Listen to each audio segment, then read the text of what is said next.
अभी हम लोग लास्ट टाइम कहाँ तक थे, कहाँ पे छोड़ा था, क्या आज स्टार्ट करना था? मैम विश्व वेग हो चुका था सारा। हम्म। आठ वेग बता चुकी थी। ओके। उसकी चिकित्सा भी साथ ही साथ डिस्कस कर लिए थे इन शॉर्ट।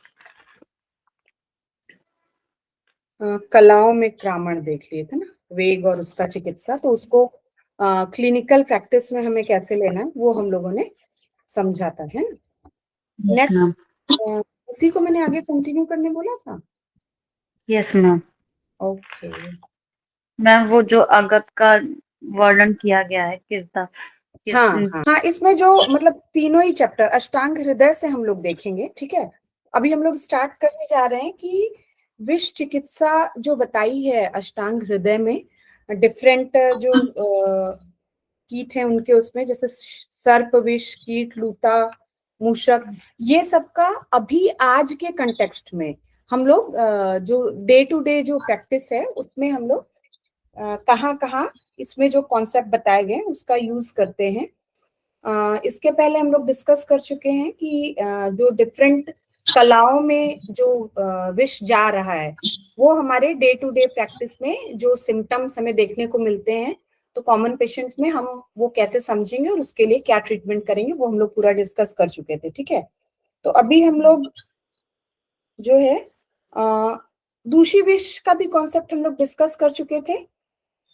नहीं मैम दूसरी वेग का नहीं हाँ, बताया उसी था। विष से हम लोग स्टार्ट करते हैं, क्योंकि आज के समय में सर्प, लूता, मूषक विष ये भले ही बहुत ज्यादा नहीं मिले, लेकिन दूषी विष अभी जब हम देखेंगे ना तो लगेगा हम सब दूषी विष डेली सेवन कर रहे हैं।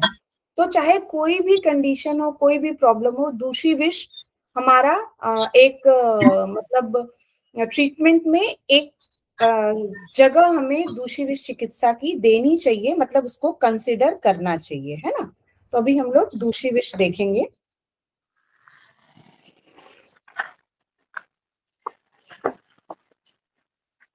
अष्टांग हृदय उत्तर स्थान हम लोग देख रहे हैं, ठीक है। तो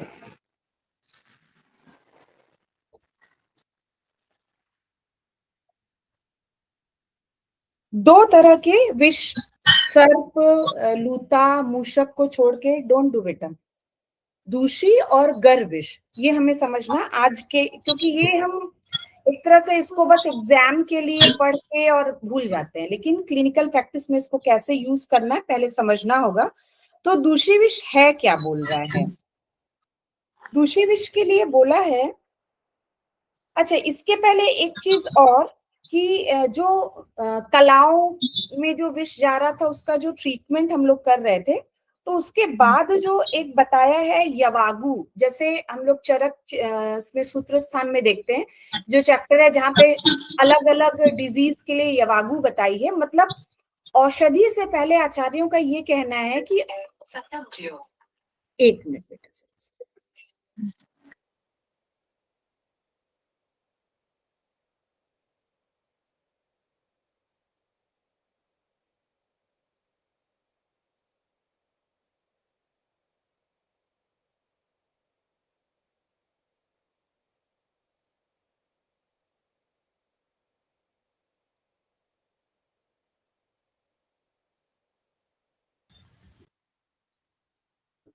ठीक है।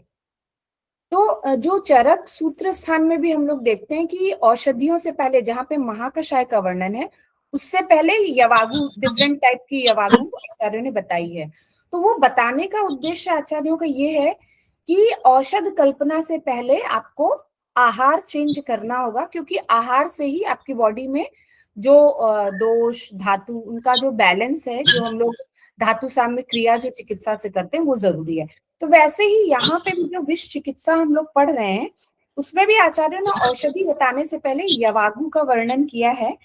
तो अगर ये सारे आपको नहीं मिल रहे, इसमें जो विषनाशक यवागु जो अष्टांग हृदय में बताई गई है, वो उसमें जो भी द्रव्य आपको मिले वो यूज करना चाहिए डाइट प्रिपरेशन यवागु के फॉर्म में। तो इसमें जैसे बताया है कोशातकी के फल है, चित्रक मूल है, पाठा है, गुड़ुची है, हरितकी है। तो वैसे सब मिले तो अच्छा है, लेकिन अगर सब नहीं भी मिल रहा है तो एटलीस्ट जितने द्रव्य मिल सकते हैं वो हम, मतलब ड्रग के साथ साथ हमें पेशेंट की डाइट में भी चेंज करना है, बताने का ये मतलब है। ठीक है, तो जो विषनाशक, और यहाँ इसके अलावा इसमें यहाँ पे जो रेफरेंसेस में कई सारे द्रव्य हैं, तो चरक में भी जो विषनाशक यवागु बताई गई है चैप्टर में, वो भी हम लोग यूज कर सकते हैं। ठीक है, और एक बहुत छोटा सा योग बताया है। पहला तो जो विषनाशक यवागु है उसमें बहुत सारे कंटेंट हैं।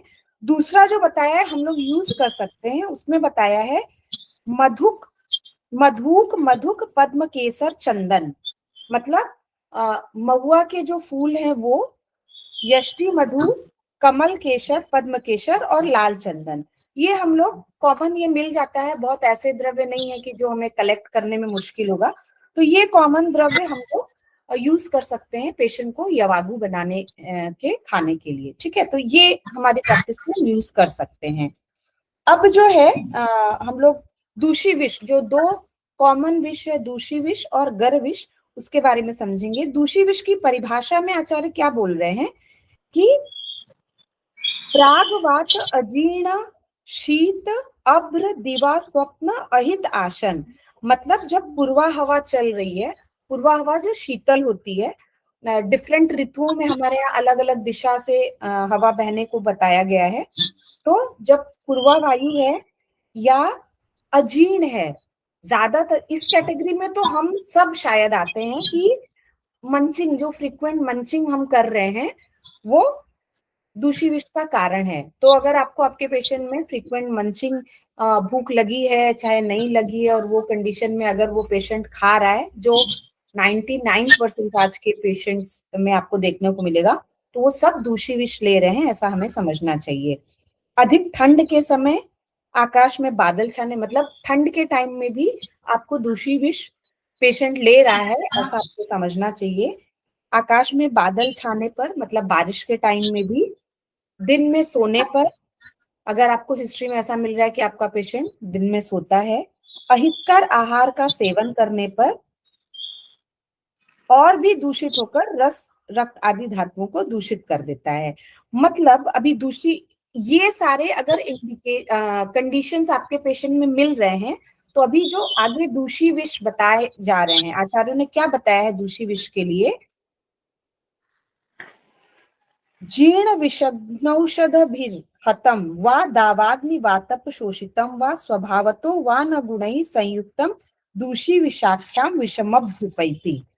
मीन्स कोई भी विष जो है वो पुराना हो जाए, या अगर वो औषधि है, मीन्स जैसे आज के समय में आप जो पेस्टिसाइड्स हम लोग जो यूज कर रहे हैं, बाकी जो पोल्यूटेंट्स हैं वो कम मात्रा में भी यूज हो रहे हैं, तो वो भी दूषी विष है। और उसके साथ साथ आपके पेशेंट में, जो मैंने बताया, अगर लाइफस्टाइल में आपको वो सारी चीजें मिल रही हैं, तो उन टॉक्सिन्स का या जो पोल्यूटेंट्स आज के समय में उनका जो इफेक्ट है वो ज्यादा मिलेगा। तो उसको नलीफाई करने के लिए हमें दूषी विष की चिकित्सा करनी पड़ेगी। तो अब इसमें दूषी विष की चिकित्सा में क्या बोला है, इसमें भी यही बोला है कि आपको स्वेदन कराना है और वमन विरेचन करवाना है। तो जैसे हमें बहुत कुछ चेंज नहीं करना है अपनी ट्रीटमेंट में। अगर हमें लग रहा है कि पेशेंट के, जो हमारे डे टू डे लाइफ के जो पेशेंट्स हैं, उनमें अगर दोष उल्बण है, तो हम शोधन करवाते ही हैं, स्नेहन स्वेदन करवाते हैं और फिर वमन विरेचन करवाते हैं। उसके साथ साथ दूषी विषारी अगध हमें देना है। ये अलग अलग कंपनीज का भी आता है, आप अपना भी बना सकते हैं। दूषी विषारी अगध का जो फॉर्मुलेशन है, क्या कंटेंट है, वो यहाँ पे आचार्य ने बताया है। दूषी विषारी अगध में पिप्पली है, सुगंधी तृण है, जटामांसी है, लोद्र है, इलायची है, ये सारे कंटेंट हैं। इसका जो डोज है 1 से 2 ग्राम है, और उसको मधु और घी के साथ लेने को बताया है। तो सबसे एक जो कॉमन चीज हम अपने प्रैक्टिस में कर सकते हैं कि हमारे ट्रीटमेंट में हम दूषी विषारी अगध जो है वो हम, अगर आपको मध्यम दोष लग रहे हैं, नॉर्मल दोष मतलब बहुत ज्यादा नहीं, अल्प दोष या मध्यम दोष है, तो एटलीस्ट आप जो दूषी विष को बढ़ाने वाले कारण है वो निदान परिवर्जन करवाएं। और साथ साथ दूषी विषारी अगध टैबलेट आती है अलग अलग कंपनीज की, या आप अपनी भी बना सकते हैं, तो वो हमें यूज करना है। और लाइफस्टाइल में दूषी विष को बढ़ाने वाले जो कारण अभी हम लोगों ने, दिन में सोना, अजीर्ण में खाना, बहुत ठंड का सीजन है, ये सब है, तो उसमें जो शरीर में आपके विष हैं, जो टॉक्सिन्स हैं, उनका प्रभाव ज्यादा होगा। तो उसको नलीफाई करने के लिए एक तो लाइफस्टाइल में आपको चीजों को अवॉइड करने बताएं, और दूसरा जो दूषी विषारी अगद है वो हम यूज करने को बोल सकते हैं। ठीक है, अब इसके अलावा जो है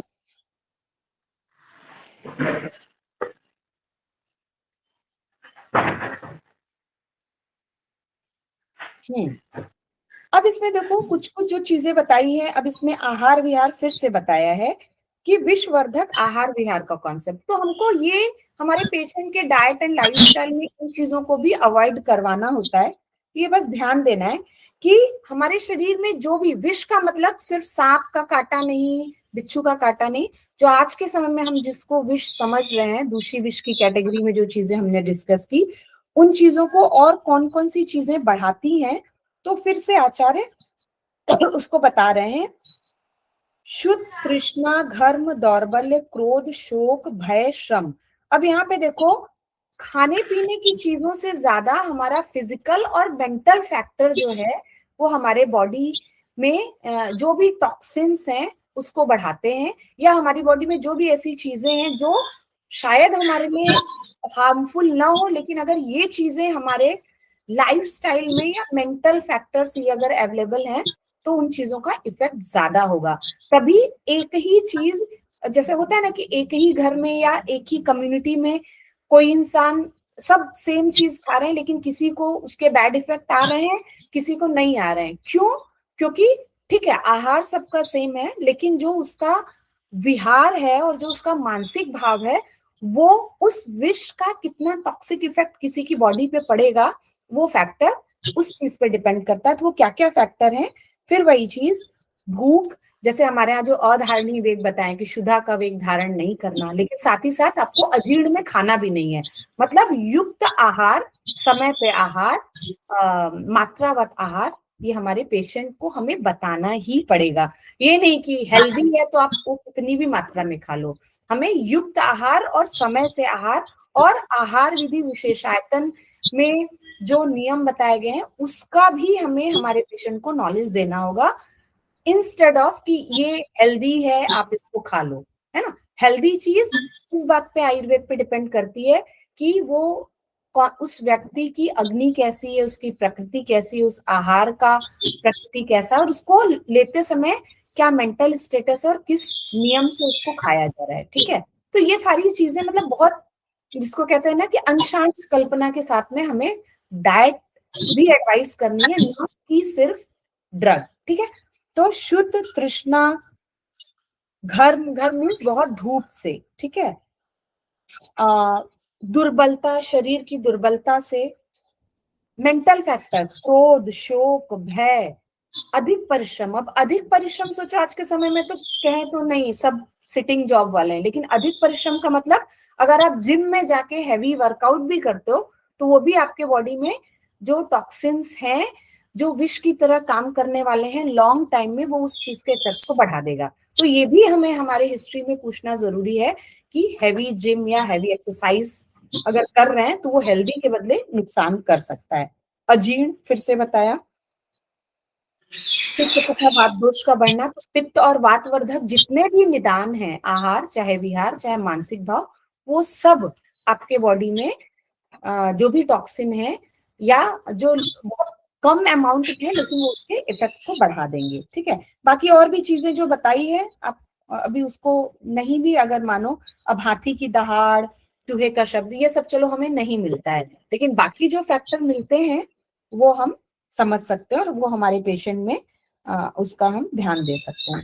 अब देखो एक कॉन्सेप्ट यहाँ पे बता रहा है कि कफ स्थान स्थित विष चिकित्सा, पित्त स्थान स्थित विष चिकित्सा और वात स्थान स्थित। मीन्स कफ स्थान मतलब आपको अपर बॉडी, अगर आपको विष के लक्षण दिख रहे हैं या आपको प्रथम अवस्था पाक में विष के लक्षण दिख रहे हैं, द्वितीय अवस्था पाक में अगर आपको मतलब मिड बॉडी में विष के लक्षण दिख रहे हैं, तो सेम वैसे ही है।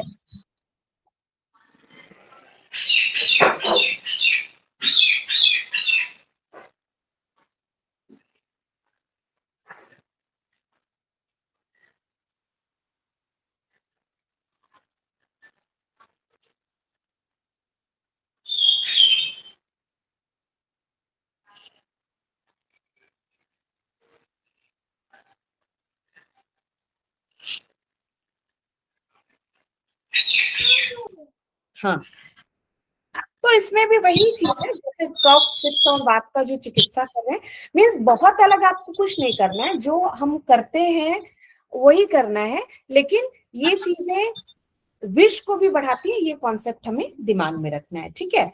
तो और जो लास्ट में एक बात बोल रहा है कि सभी विषयों में घृत से बढ़कर सर्वेषु सर्वावस्थेषु विशेषु न घृतोपमम विद्यते भेषजम किंचित विशेषात प्रबले नीले। बोल रहा है विष में तथा विष की सभी स्थितियों में घृत से बढ़कर कोई औषधि नहीं है, वात के प्रबल होने पे घी का। ऐसे तो हम पित्त जानते हैं, लेकिन विष का अगर हमें कंसिडरेशन करना है तो वात की कंडीशन में भी घी का। तो जब हम लोग पेशेंट्स को जब स्नेह प्रिपरेशन या घृत जैसे कि अलग अलग हम लोग अनुपान देते हैं, तो जब आपको रसायन के इससे और विषनाश के उससे अगर अनुपान आपको चूज करना है तो आपको घी अनुपान में देना है। और जब पेशेंट ये बात बोलते हैं कि नहीं हमको कोलेस्ट्रॉल बढ़ जाएगा, तो वो चीज समझाना जरूरी है कि घृत जो है वो आपकी बॉडी में जो टॉक्सिक है, मतलब एक तरह से जितने भी आज के समय में मानो जो कार्सिनोजेंस हैं या जो आपकी जो एंटीबॉडीज है जिसके कारण ऑटो इम्यून, वो सब भी विष की कैटेगरी में आते हैं। तो वो सारे चीजों को या जो भी डिजेनरेटिव डिजीजेस हैं उसको रोकने के लिए घृत जो है वो एक बेस्ट हमारा अनुपान या ड्रग डिस्पेंसिंग मीडियम हो सकता है। ये हमारे पेशेंट्स को, ये पहले हमें उस इम्पोर्टेंस को समझना है, और जब हम कन्विंस होंगे तभी हम हमारे पेशेंट को। तो घृत एक अनुपान आपके पेशेंट्स में होना चाहिए जिसमें आपको विष के लक्षण ज्यादा लग रहे हैं, ठीक है। ये एक इम्पोर्टेंट चीज है। हाँ, तो जो पेशेंट ये घृत का सेवन नहीं करता उसको कैसे कन्विंस करेंगे कि इसको वोमिट हो जाता है? हाँ, तो या उसमें फिर जैसे मैंने बताया ना कि आप ऐसे सिंपल घी नहीं लेने बोलो, और उसको फिर बोलो कि किसी भी तरीके से चावल में डाल के खा ले, मतलब एनी हाउ उसको लेना है। तो सिर्फ घी नहीं, अब घी ऐसे लेने बोलेंगे तो वोमिट कर जाएगा। उसको कई ऑप्शन, जैसे थोड़ा सा गुनगुने पानी में थोड़ा सा घी डाल के उसको बोले चम्मच से हिला के उसको एक बार में पानी की तरह पी जाए, वो एक ऑप्शन है। या पहले आप बड़ी मात्रा में नहीं दो, पहले उसको 1 ml पानी में उसको बोलो जस्ट 4-5 ड्रॉप, तो धीरे धीरे जैसे साथ में और असाथ में धीरे धीरे छोड़ना है और साथ में धीरे धीरे लेना है। तो अगर किसी को बिल्कुल घी सूट नहीं करता है तो एकदम से उसको नहीं देना है, वो जैसे पादांश थोड़ा थोड़ा करके, अगर आपको 1 चम्मच घी देने की जरूरत है तो आप पहले 1/4 चम्मच से शुरू करो, 1/4 के भी बदले 1/8 देने की कोशिश करो। तो थोड़े से गुनगुने पानी में जरा सा घी डाल के एटलीस्ट वो अपने प्रभाव से भी काम करेगा, तो उतना। फिर धीरे धीरे मात्रा बढ़ा सकते, एक ऑप्शन ये हो सकता है। दूसरा ऑप्शन ये हो सकता है कि ठीक है वो गुनगुने पानी से दवा ले अगर वॉमिट हो जा रहा है तो, लेकिन एटलीस्ट आप उसके डाइट में, तो अभी क्या होता है लोग कोलेस्ट्रॉल बढ़ जाएगा हर उसलिए सूखी रोटी खाते हैं, बिना दाल में घी डाले खाते हैं। दाल जो है पित्तवर्धक हमारे यहाँ बताइए, तो एटलीस्ट पेशेंट को ये बताना है कि दाल बिना घी के मत खाओ, रोटी सूखी नहीं खाओ, थोड़ा घी।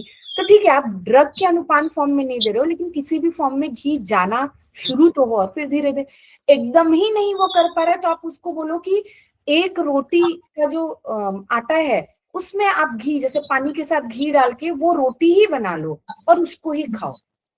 रोटी में पानी के साथ घी डाल के जैसे मोयन लगाते हैं हम लोग, वो कम से कम वो जो एक घी लेने के बाद जो मुंह में ऐसा ऑयलीनेस आता है वो चीज नहीं होगा। वो वैसे भी एनी फॉर्म वो बॉडी में जाएगा और धीरे धीरे में होना शुरू हो जाएगा। तो सबसे पहले हमें हमारे पेशेंट की, मतलब आप दवा ना भी दो तो पहले हमारे पेशेंट्स के डाइट में शुद्ध घी इनकॉर्पोरेट करना जरूरी है। पेशेंट की मेंटेलिटी में ये डालना है कि ghee is not bad. Western countries में घी को अभी क्लैरिफाइड बटर कह के और having high value medicinal property करके उसको बहुत हाई दामों पे बेचा जा रहा है, और हमें बता दिया गया कोलेस्ट्रॉल बढ़ाता है। गाय का शुद्ध घी जो है वो कोलेस्ट्रॉल नहीं बढ़ाता है, और आपके यहाँ भी आपने देखा और आचार्य ने जो कहा है वो 100% सही है। अग्नि को बढ़ाता है, विष इफेक्ट को कम करता है, और जो जहाँ पे आहार वर्ग बताया गया वहां घृत के वो देखो जो फलश्रुति बताई गई है उसमें एंटी एजिंग इफेक्ट और बाकी चीजें हैं। तो हमें मतलब ट्रीटमेंट जब हम प्लान कर रहे हैं तो घृत कल्पना अगर आपके रोगी में शुद्धि के बाद, अशुद्ध अवस्था में, आम अवस्था में स्नेह कल्पना नहीं देनी है, अदरवाइज वो और उसको बढ़ाएगी। तो ये चीज ध्यान रखना है कि पेशेंट आया और बड़े जोश में आके हमने घी देना, यही आयुर्वेद और वेस्टर्न मेडिकल साइंस में फर्क है। हम अग्नि के हिसाब से, शरीर शुद्धि के हिसाब से कब क्या देना है वो प्लान कर सकते हैं, ठीक है। अब जो हम बात करने वाले हैं कि जो सर्प, लूता, उसमें उस जो चैप्टर में जो कॉन्सेप्ट बताए गए वो आज के हिसाब से हम क्या यूज कर सकते हैं, ठीक है। तो इसमें अलग अलग सर्पों के भेद बताए हैं, बहुत डीप में नहीं, हम क्योंकि कॉमन प्रैक्टिस की बात कर रहे हैं तो ठीक है, अभी वो अलग अलग सर्प आपको नहीं मिलेंगे, या अभी वो ज्यादा एक्सपोजर हमारे पेशेंट को उसका नहीं है, तो हम उसके डिटेल में नहीं जाएंगे, लेकिन इसमें जो कॉमन चीजें हैं वो मैं बताऊंगी, जो हम लोग देख सकते हैं।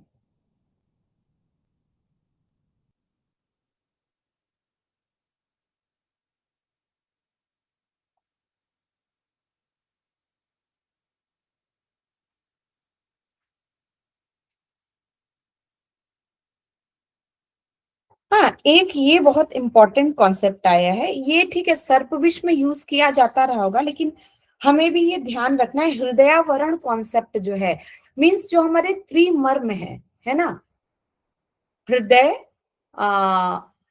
वस्ती और मस्तिष्क को, हम लोग शिर को, शिर भी इंपॉर्टेंट मर्म माना गया है, क्योंकि त्रिमर्मी जो चिकित्सा है वहां पे शिरोरोग आए हैं, है ना।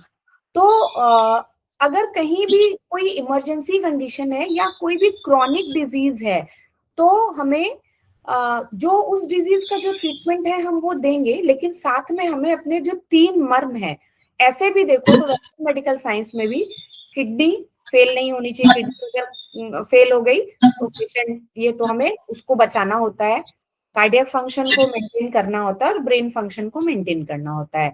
तो हमारे वाइटल ऑर्गन को सपोर्ट करने के लिए हमारे जो शास्त्र है उसमें भी एक कॉन्सेप्ट है जिसको हृदयावरण कहा है, मतलब सर्प विष में जो विष का वेग आता है और उससे जो मृत्यु होने के जो चांसेस रहते हैं, उसमें एक कॉन्सेप्ट बताया हृदयावरण, कि विष जो है वो तीक्ष्ण होने के कारण हृदय को कमजोर कर देता है।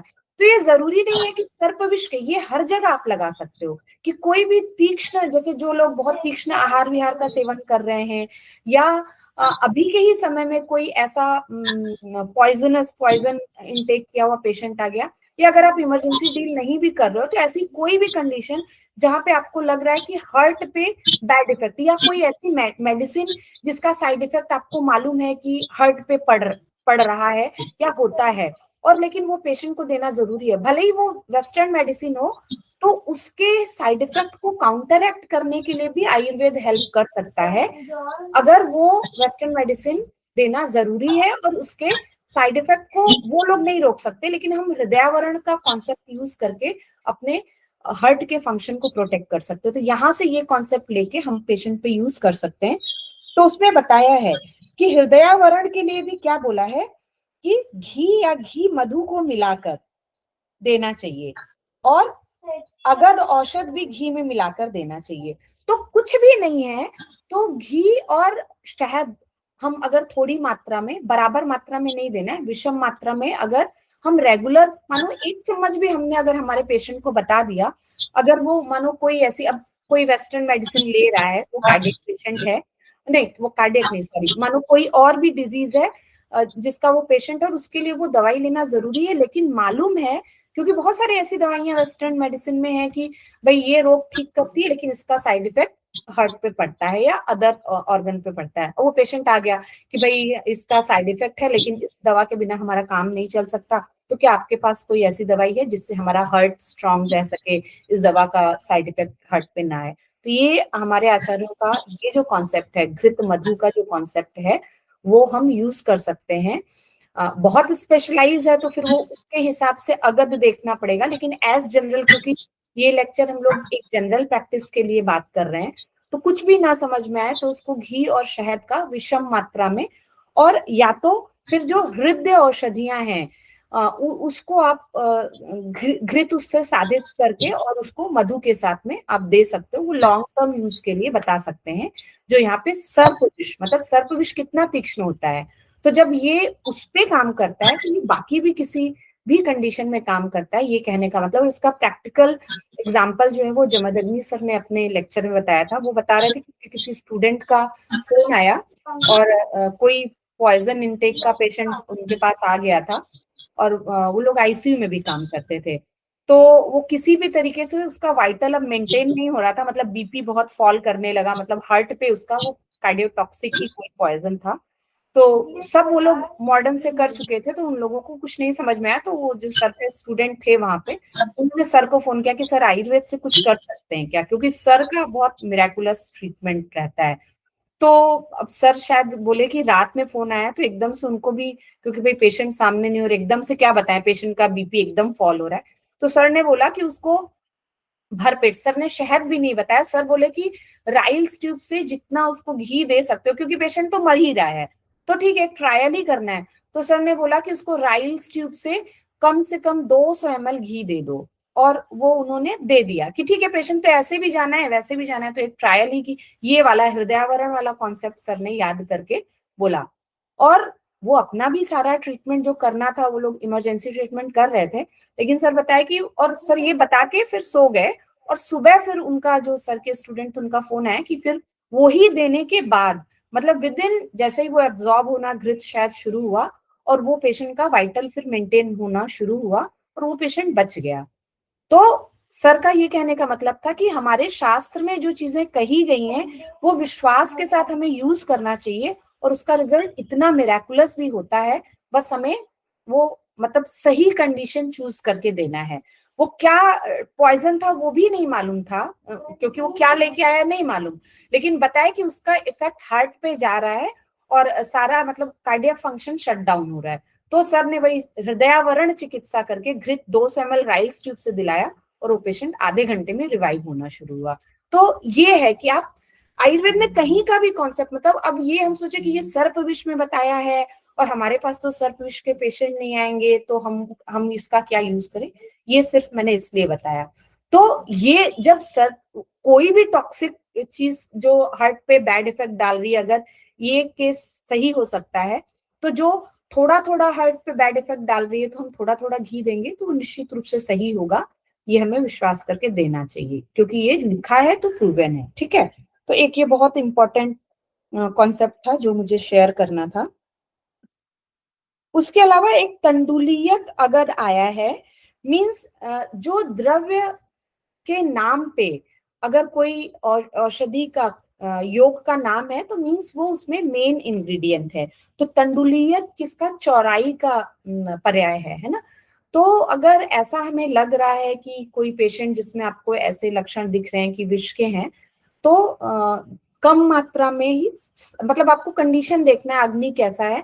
तो हमें ये नॉलेज में रहना चाहिए, जैसे साग में क्या, अभी सरसों दा साग फेमस है, बट सरसों का साग हमारे यहाँ निकृष्ट बोला गया। तो हमें हमारे पेशेंट को ये नॉलेज देना जरूरी कि साग, एक तो green leafy vegetable is very healthy, ऐसा लोग मान के सब लेते हैं, ऊपर से सरसों दा साग इतना फेमस है कि, तो हमें हमारे पेशेंट्स को बताना है कि अगर साग खाना है तो सरसों स्पेशली नहीं खाना है, क्योंकि वो निकृष्ट है।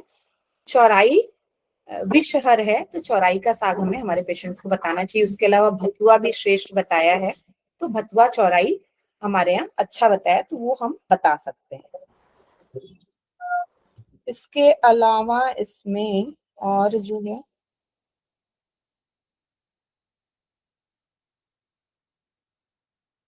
फिर एक शीरीष अगद भी बहुत सिंपल योग है।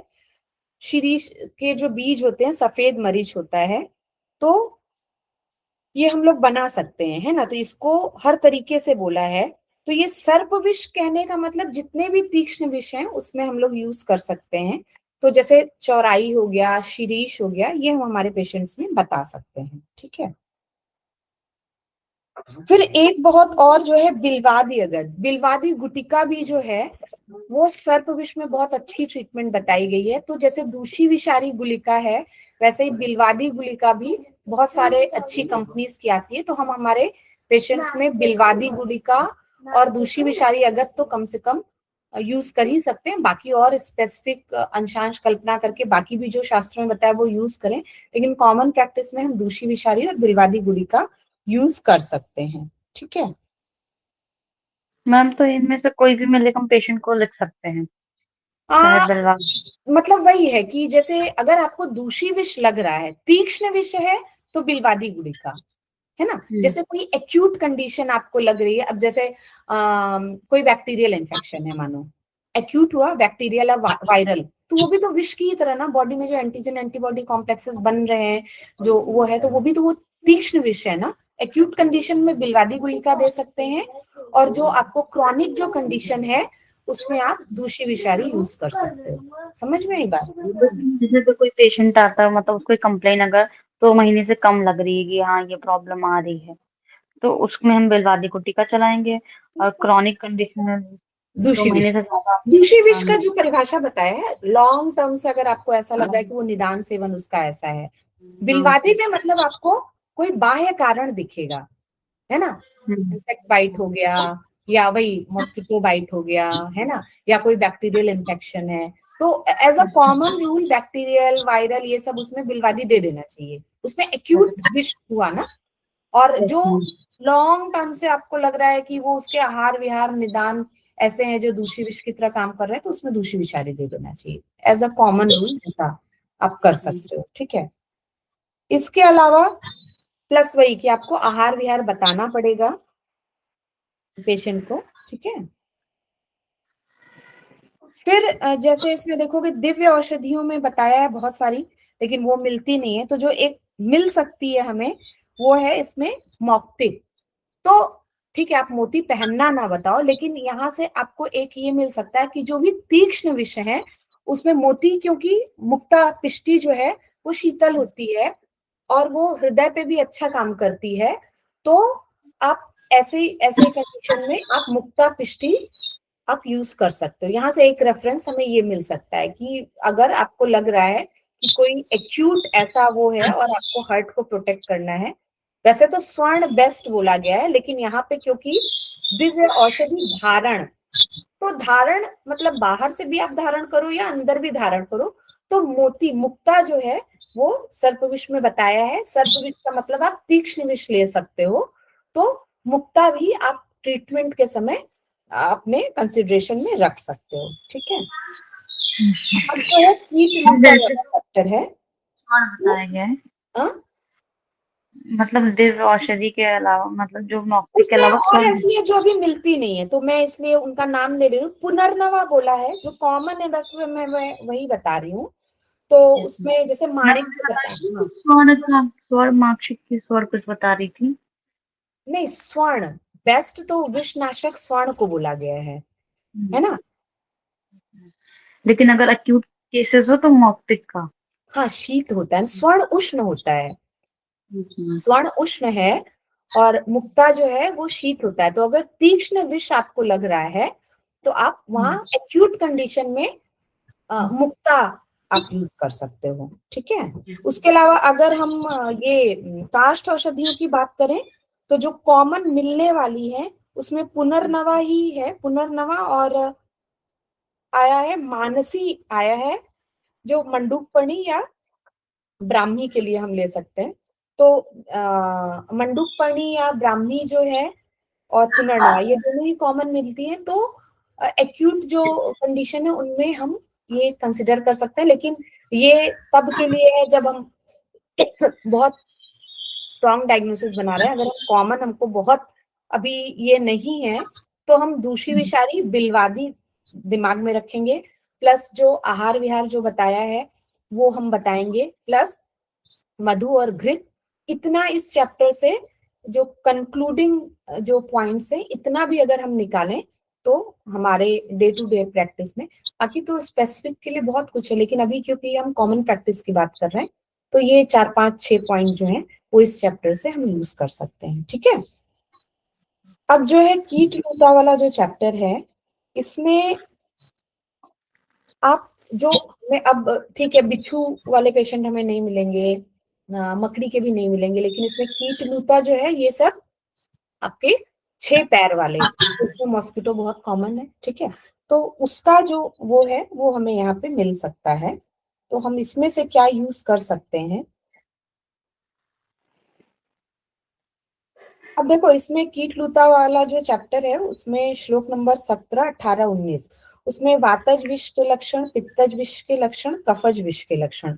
तो जैसे मॉस्किटो बाइट या कुछ भी कीट का आपको बाइट हुआ है, उसमें क्या लक्षण आ रहे हैं वो वात पित्त कफ के हिसाब से, तो वो देख के और फिर उसमें जो चिकित्सा बताई गई है, बाकी जो आप कर रहे हो वो करो, लेकिन इसको कंसिडर करना है, मतलब उसमें भी हमें दोष समझना है और उस हिसाब से आगे हम देखेंगे कि इसमें हम क्या ट्रीट कर सकते हैं। मैम जो विष चिकित्सा बताई है उसमें हम रसायन भी ऐड कर सकते हैं? आ क्यों नहीं, रसायन तुम्हारा ये तो हो ही गया ना, घृत और मधु तो रसायन ही हुआ ना। विष के बाद तो आप रसायन दोगे ही ना, विष चिकित्सा के बाद तो आपको रसायन करना ही है, क्योंकि विष से जो धातुओं का नाश हुआ है, विष को आप नलीफाई करोगे, उसके बाद तो रसायन आपको देना ही है, धातुओं का बल कैसे बढ़ाओगे, तो रसायन तो दोगे ही, है ना। तो वो तो करना ही है। तो इसीलिए ना घृत आपका एक मीडियम की तरह काम करेगा, और अगध से आपने वो किया और बाद में जिस धातु पे, मतलब कौन से वेग तक गया है आपका विष, तो आपको वहां की धातु अगर समझ में आ रही तो फिर उस धातु का आप रसायन दे सकते हो। वो तो करना ही है। तो किसी भी ट्रीटमेंट का जो हम लोग एंड करते हैं, वो रसायन पे जाके जब तक एंड नहीं करेंगे तब तक वो अपुनर्भव नहीं होगा। एक्चुअल क्या होता है अभी कि दोष दूषित समूचना भी हम नहीं सोचते हैं, हम तो सिम्टोमेटिक ट्रीटमेंट देते हैं। आइडियली क्या होना चाहिए, दोष दूषित पहला जो स्टेप है वो निदान परिवर्जन होना चाहिए, दूसरा जो है वो हमारा दोष दूषित समूचना और व्याधि विपरीत चिकित्सा एक साथ होना चाहिए, फिर उसके बाद आपका दोष विपरीत चिकित्सा होना चाहिए, और साथ का साथ आपका धातु बल बढ़ाने वाला मतलब रसायन चिकित्सा होना चाहिए, तब जाके आपका अपुनर्भव चिकित्सा होता है। यहाँ तो हम सब सिम्टोमेटिक ही ट्रीटमेंट कर रहे हैं, ना निदान परिवर्जन पे ध्यान देते हैं, ना दोष दूसरे का डायग्नोसिस करते हैं। जब डायग्नोसिस ही नहीं किया तो हम समूचना भंग कैसे करेंगे। व्याधि विपरीत मानो थोड़ा बहुत कर लेते हैं, है ना, कि फाइब्राइड है तो उसको कैंपेनार गुगलू दे दिया, लेकिन उसमें भी हम दोष दूष से कुछ समझते नहीं है। तो वो करने के बाद फिर आपको दोष विपरीत चिकित्सा और धातु बल बढ़ाने वाली, तो वो तो रसायन ही हुआ ना। तो जो आप अगध चिकित्सा भी कर रहे हो तो वो आपका एक तरह से व्याधि विपरीत चिकित्सा की कैटेगरी में आ रहा है। उसके बाद तो आपको दोष विपरीत और रसायन करना ही है, समझ रहे हो। तो इसमें फिर अब देखो इसमें जो एक कॉमन हम लोग जो यूज करते हैं, दशांग अगर कॉमनली यूज किया जाता है कीट दंश में, ये भी कई कंपनीज का मिलता है, ठीक है। तो इसको पीने के लिए और मतलब आभ्यंतर और बाह्य लेप के लिए यूज किया जाता है कीटक दंश चिकित्सा में, ठीक है। तो इसको इंटरनल भी हमको करना है और एक्सटर्नल भी अप्लाई कर सकते हैं। अब देखो एक इसमें और विषनाशक धूप, मतलब हम यहाँ पे वो चीजें वो कॉन्सेप्ट देख रहे हैं जो हम नेग्लेक्ट कर देते हैं, लेकिन वो बहुत सिंपल सिंपल है और हम यूज कर सकते हैं। देखो विषनाशक धूप मतलब जो हम लोग फ्यूमिगेशन करते हैं, तो इसमें काश्यप का रेफरेंस बताया है। अब चलो अगर आप नर केश, अगर आप ह्यूमन बाल ना भी लो कि वो गंदी स्मेल करता है, तो आप इसमें ये यूज कर ही सकते हो, पीली सरसों और पुराना गुड़, इसको मिला के धूप, मतलब जो फ्यूमिगेशन है, जो अभी जो ये मॉस्किटो रिपेलेंट जितने भी होते हैं, अभी स्टडीज बताती हैं कि वो सब भी केमिकल ही है और वो लॉन्ग टर्म में हमारी बॉडी पे टॉक्सिक इफेक्ट ही डालते हैं। तो उसके बदले इस पे स्टडी जिनको करना है वो करे, लेकिन हम आचार्यों की बात सही मान के हम ये हमारे पेशेंट्स में, या इसको हम मैन्युफैक्चर कर सकते हैं, पीली सरसों और गुड़ का वर्ती जैसा बना लिया और उसको जैसे हम लोग धूप बत्ती बनाते हैं वैसे करके इसको फ्यूमिगेट जहाँ पे मच्छर है, तो और या तो जहाँ पे आपको बहुत ऐसा लग रहा है कि इन्फेक्शन बहुत ज्यादा हो रहा है वार्ड्स में, अपने घर में, बहुत सिंपल है ना, पीली सरसों और पुराना गुड़, दंशज विषयों का नाश होता है। मतलब आप लोकल भी वहां पे जहाँ काटा है वहां पे लोकल फ्यूमिगेट करो लोकल अगर वो असर कर रहा है तो पूरे इन्वायरमेंट पे भी असर करेगा।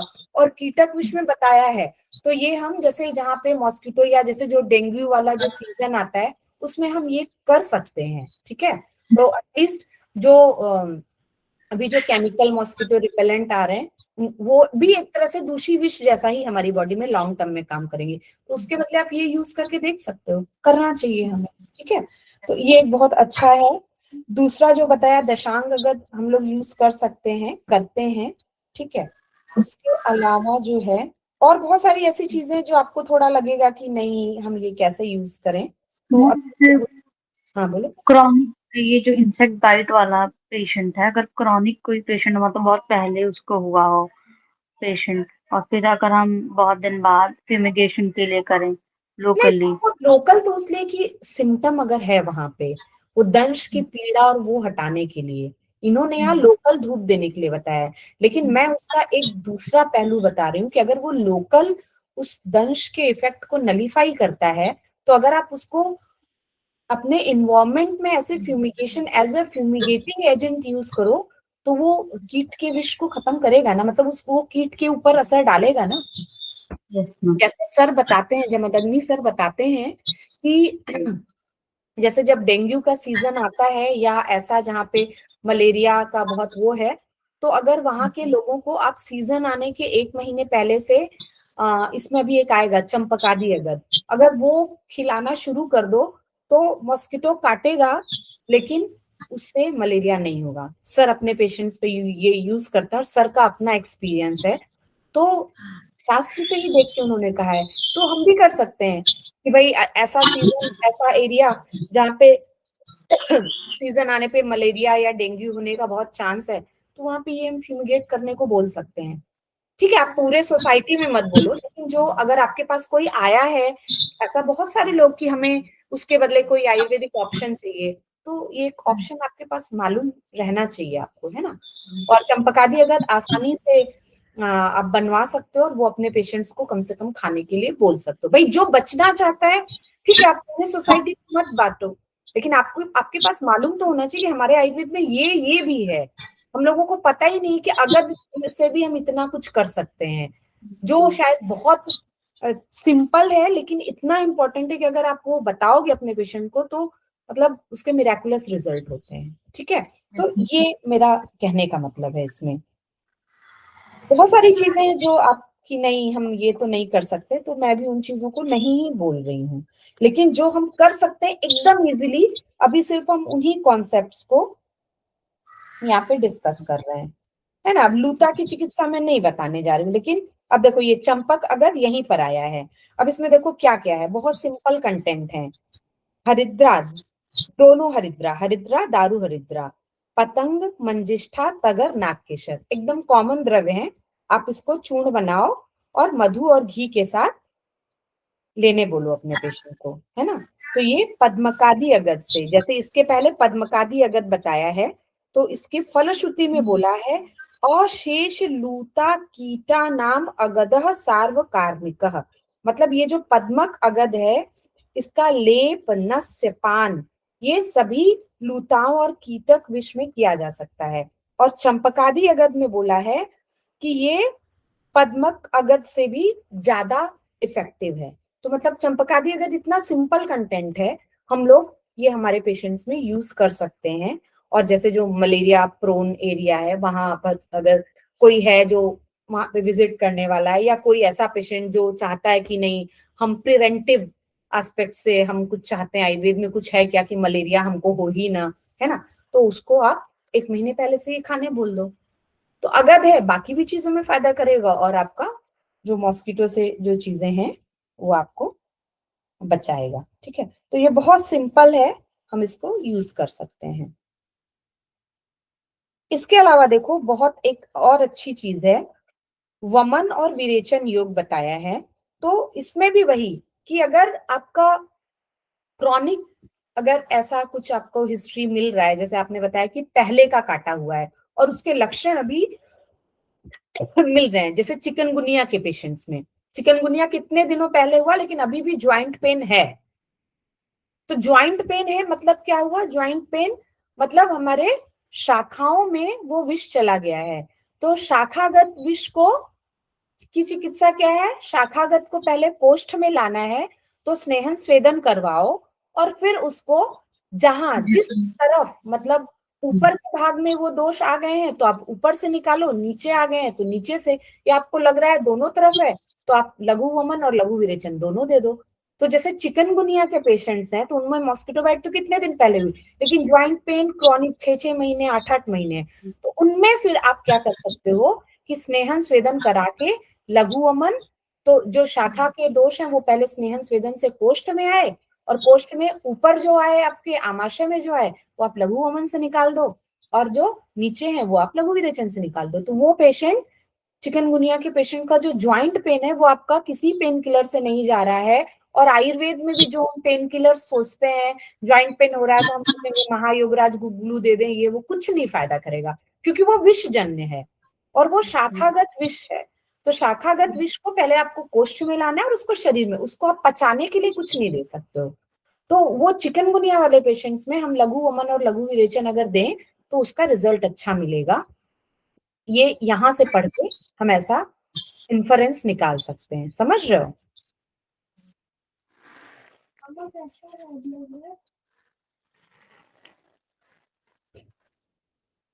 फिर और इसके, हाँ बोलो।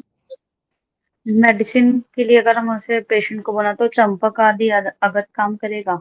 हाँ हाँ हाँ हाँ, बहुत अच्छा है। ये सर तो फिर सर बताते हैं, जमदग्नि सर का यूज किया हुआ फॉर्मूला है ये, है ना, सर बताते हैं। ठीक है, अब देखो यहाँ पे भी इस चैप्टर में भी वही बात बोल रहे हैं, घृत का महत्व। स्नेह कार्यम अशेषम च सर्पिर्षेव समाचरे विषस्य वृद्धये तैलम अग्नेरिव तृणोलुपम, कि विष जनित विकारों में जहां स्नेह प्रयोग का निर्देश है वहां गाय का घी ही यूज करना है। मतलब इन कंडीशंस में भी आप घृत शोधन के बाद, बिना शोधन के आप प्रिपरेशन नहीं दो। ठीक है, तो आइडियली ऐसे केसेस में क्या है, जैसे जो लॉन्ग टर्म वाले विष जन्य, जैसे चिकनगुनिया का केस हम अगर ट्रीट करना है तो पहले उसमें हमें शोधन कराना होगा, फिर उसमें चंपकादि अगर घृत और मधु के साथ दें तो रिजल्ट अच्छा मिलेगा, जैसा सर भी बताते हैं। ठीक है, तो इस चैप्टर में जो चंपकादि अगर और जो शाखागत विष का जो कॉन्सेप्ट है प्लस दशांग अगर, ये इंपॉर्टेंट है जो हम नेग्लेक्ट करते हैं। ठीक है, कुछ पूछना है इसमें? मैम एक आप बता रही थी ना पिछली बार लेक्चर में कि मूषक विष में जो है अर्बुद का वर्णन है। ये मूषक विष आएगा, मूषक विष वाला चैप्टर है। तो मैम और गर्विश आगे पढ़ाएंगे। ये मूषक विष इसके बाद ही है बेटा। और मैम ये चरक में पढ़े थे ना, इसमें एक जगह लिखा हुआ है स्थावर विष करके, ये विष चिकित्सा में ही चरक में ही 13वें श्लोक में लिखा हुआ है कि मैम स्थावर विष में मैम पालक का भी वर्णन किया गया है। स्थावर विष में एक्चुअली वो, मैं देखती हूँ, श्लोक हाँ नंबर उसमें 11। पालक भी है मुस्तक भी, लेकिन वो ना शायद वो भेद कुछ और है, मतलब वो जो जो पालक हम लोग लेते हैं वो नहीं है ये, है ना। इसको मैं एक बार और थोड़ा सा देख कर फिर बताऊंगी, है ना, इसको मैं देख कर क्लियर करके बताऊंगी। ठीक है, अभी जो है हम लोग सर्प वाला हमने देखा, सर्प विष में से क्या कॉन्सेप्ट, लुटावरण वाला कॉन्सेप्ट अच्छा था। ठीक है, उसके अलावा ये लूटा और कीटक में जो कॉमन हम लोग यूज कर सकते हैं, एक तो वो धूप यूज कर सकते हैं, प्लस चंपकादि अगद और ये वमन विरेचन वाला जो कॉन्सेप्ट है वो यूज कर सकते हैं। और अब मूषक विष में जो मैं हम लोग फाइब्रॉइड या गुल्म के जो केसेस केसेस हैं, और आप देखो अभी जो आप बोल रहे थे, आचार्य भी उसी तरीके से बता रहे हैं, विष चिकित्सा के बाद ही अष्टांग हृदय में रसायन अध्याय आया, मतलब आप चिकित्सा के बाद आपको रसायन चिकित्सा देनी ही है। इस चैप्टर के बाद रसायन चैप्टर देने का आचार्यों का यही कहने का मतलब है। ठीक है, तो मूषक विष, अब चूहा तो ठीक है नहीं काटने का, लेकिन इसमें अगर आपको कोई लक्षण ऐसे मिल रहे हैं जो इससे सिमिलर हैं तो आप मूषक विष की चिकित्सा कर सकते हो। तो उसके लिए हमें पहले मूषक विष के लक्षण क्या हैं, ठीक है, वो भले ही चूहा में नहीं काटा है, लेकिन अगर आपको लक्षण वो मिल रहे हैं तो आप उसके जैसी चिकित्सा कर सकते हो। उसी रेफरेंस में मैंने बोला था कि जैसे बहुत बार फाइब्रॉइड या कैंसर में भी जो ट्यूमर्स होते हैं उसका ट्रीटमेंट में आपको मूषक विष की चिकित्सा करनी होती है, क्योंकि वो मूषक विष के लक्षण जैसा है, समझ रहे हो? तो लक्षण हमें देखना जरूरी होगा, लक्षण क्या होते हैं।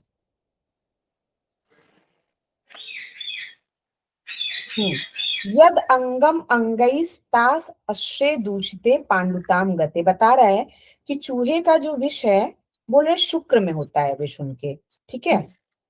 तो वो जिस भी अंग पे गिरता है वहां क्या होता है, रक्त दूषित हो जाता है।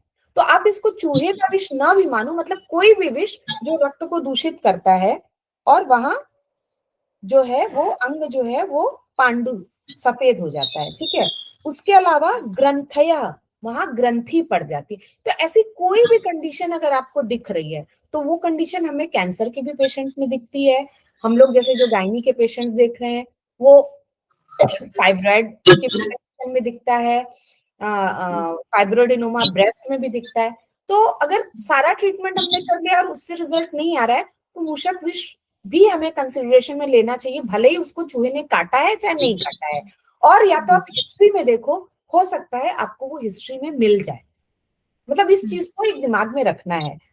तो फिर क्या बोल रहा है लक्षण, ग्रंथि हो जाती है, मतलब बहुत सारी गांठें होती हैं, श्वेथु हो जाता है, कोठ मंडल, वहां सड़न पैदा हो जाती है। तो ये सारे जो सिम्टम है वो आपको कहाँ मिलते हैं, कैंसर के केसेस में मिलते हैं। तो उसमें आप अगर हिस्ट्री में देखो तो हो सकता है आपको रैट बाइट का हिस्ट्री मिले, और ना भी मिले तो क्योंकि सिम्टम वैसे ही बता रहा है तो उसका मतलब ये हुआ कि चूहा काटने पे बॉडी में जो टॉक्सिक इफेक्ट आते हैं, हो सकता है वो और किसी ऐसे निदान से वैसे ही टॉक्सिक इफेक्ट या टॉक्सिक मटेरियल हमारी बॉडी में बन रहे हो जो चूहा काटने के बाद बनते होंगे, और उसका इफेक्ट बॉडी में वैसा ही आ रहा है, तो ट्रीटमेंट हम वैसे ही देंगे तो वो ठीक हो जाएगा। आई बात समझ में? तो अगर ट्यूमर्स जैसा हो रहा है, वहां पे शोथ है, वहां सड़न हो रही है, मंडल चकत्ते जैसा हो जा रहा है, चक्कर आ रहा है पेशेंट को, भोजन में उसको रुचि नहीं है, शीत ज्वर हो रहा है, अंग साध हो रहा है, बहुत पेन हो रहा है, वेपतु ट्रेमर्स आ रहे हैं, ज्वाइंट पेन हो रहा है, ठीक है। ये सारे जो लक्षण बहुत दिन से हैं, ठीक है, बहुत समय तक रोगी का अगर साथ नहीं छोड़ते हैं तो अब इसमें और जो आगे चीजें हैं उसके अभी डिटेल में नहीं जाना है, जो अभी अभी समझने का उतना इसमें और भी आगे बोला है उसका हम डिटेल और अभी एक्सप्लेनेशन नहीं करेंगे। जो लक्षण है, अगर आपको आपके पेशेंट में ऐसे लक्षण मिल रहे हैं बहुत दिनों से, तो बहुत दिनों से कैंसर वाले पेशेंट मोस्ट कॉमन इसमें आते हैं आपके, तो उसमें जो है आप इसकी चिकित्सा जो मूषक विष की जो चिकित्सा बताई है वो आप कर सकते हो। अब देखो इसमें एक और कंडीशन बताई है कि शून्य वस्ती, वस्ती में जब शोथ हो जाए, तो अगर जो जैसे क्रॉनिक सिस्टाइटिस वाले भी जो पेशेंट हैं, वस्ती में शोथ भाई किसी भी कारण से हुआ, यहाँ मूषक विष के कारण हुआ, लेकिन अगर वस्ती में शोथ हो रहा है तो वो उसमें भी, ये तो वैसे मूषक विष के असाध्य लक्षण में बताया है, लेकिन उसमें भी आप मूषक विष का चिकित्सा ट्राई कर सकते हो, ये मेरे कहने का मतलब है। इसी के साथ यहाँ पे अलर्ट खुद को काटने की भी ट्रीटमेंट यहाँ पे बताई है। तो ठीक है, अभी आज एंटी रेबीज इंजेक्शन है, हम उसको रिप्लेस करने को नहीं बोल रहे हैं, लेकिन उसमें भी जो बाकी चीजें, जो कुछ चीजें हैं उसमें क्या कॉन्सेप्ट हम यूज कर सकते हैं आज के समय में, वो हम देखेंगे। तो मूषक विष का जो ट्रीटमेंट है मैंने बताया कि ट्यूमर वाले जैसे पेशेंट हैं, कैंसर पेशेंट्स में या फीमेल पेशेंट्स में जो लक्षण मिल रहे हैं, या सिस्टाइटिस, अगर क्रॉनिक सिस्टाइटिस है तो उसमें आप ट्रीटमेंट देख सकते हो। तो इसमें क्या बता रहा है मूषक विष की चिकित्सा में,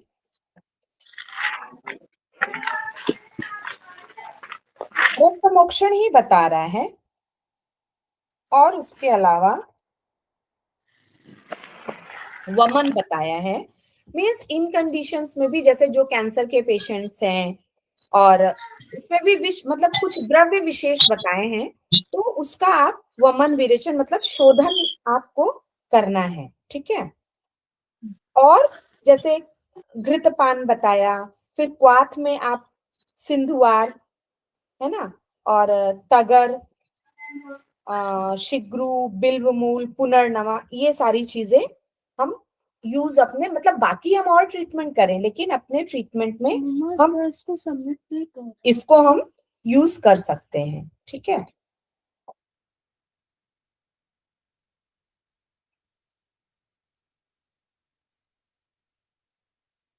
ठीक है। इस चैप्टर में वही एक कॉन्सेप्ट बताने लायक था कि ट्यूमर्स के जो पेशेंट है, तो इसमें और भी बहुत सारी चीजें हैं लेकिन हमारा जो है वो घृत जो इसमें बताया है वो हम यूज कर सकते हैं, और क्वाथ पान जो है वो कॉमन द्रव्य है, वो हम यूज कर सकते हैं।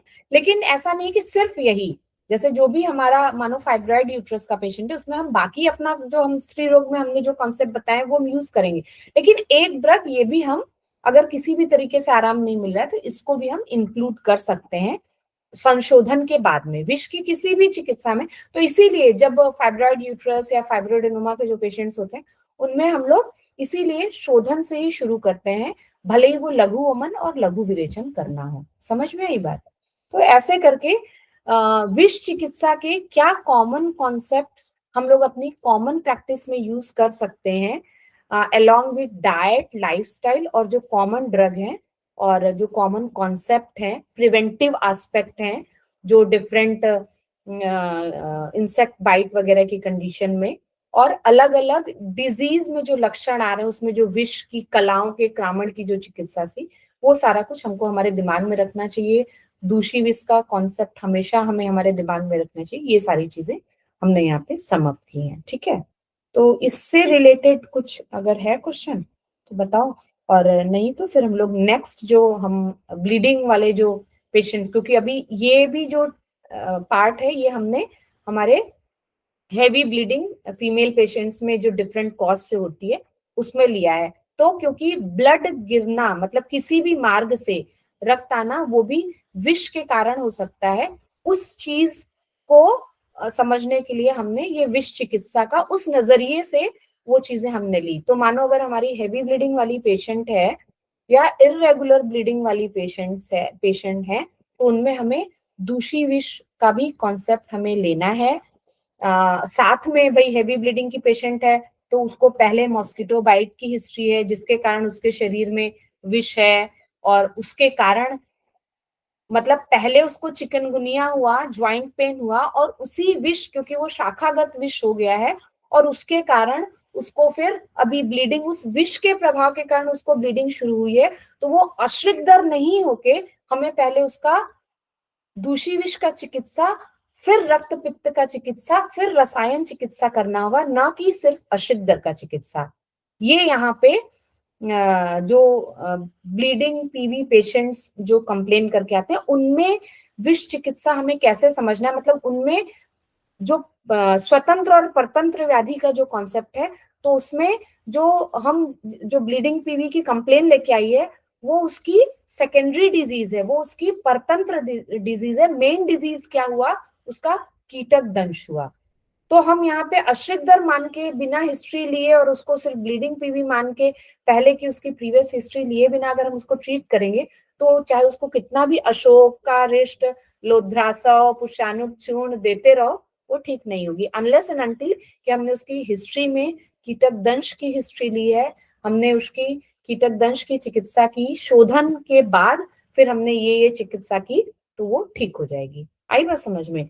ये ब्लीडिंग पीवी के प्रकरण में विष चिकित्सा बताने का मेरा पर्पस ये था। बाकी विष चिकित्सा, और इसीलिए बाकी और कॉन्सेप्ट्स को मैंने डिटेल नहीं किया है, जो कॉमन कॉन्सेप्ट हमारे उस पेशेंट में हम यूज कर सकते हैं वो चीज मैंने यहाँ पे इंक्लूड की है कि आप अपने पेशेंट में शोधन के बाद, और क्योंकि ब्लीडिंग में भी अगर आप पित्त मान रहे हो तो घृत बेस्ट ट्रीटमेंट है, विष के कारण हो चाहे वो ब्लीडिंग, चाहे वो आपका रक्त पित्त के कारण हो।